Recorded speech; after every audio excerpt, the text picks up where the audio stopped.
This is Bill Gustoff, Legislative Liaison for Homeschool Iowa. It's June 18th, 2020, and this update will be a little longer than most of mine on these video updates. I try to keep them under a minute. This one will probably be closer to 2 minutes because I want to explain to you how session ends. And so I'm outside the Capitol just a few days after the session for 2020 adjourned for the year.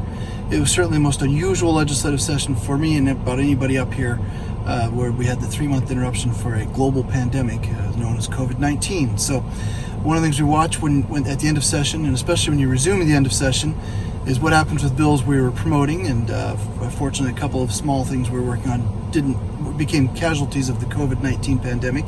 That was not a surprise given what they were trying to deal with upon return, and they weren't major issues for us.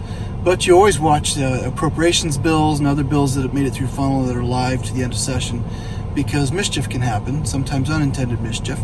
And this year was no exception. There was a bill that was live that would have adding online learning initiatives for public schools, and it was going to add homeschoolers to it as part of it. So that's fine. CPI students, we want that, and homeschool assistance program students.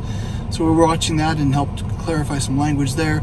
But more importantly, they used that as a vehicle to add a whole bunch of other language on what it would look like for schools to resume this fall for the 2020 and 2021 school year.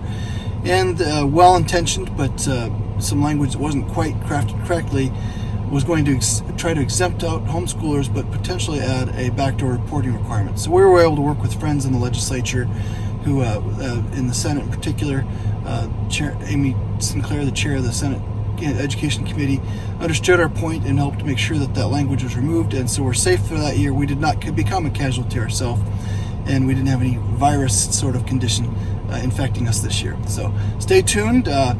If you want to support our efforts, please sign up for our Voter Voice database and get these kinds of updates sent to you, and share these with friends, and support our efforts at the Capitol. We couldn't do this without you. Thank you.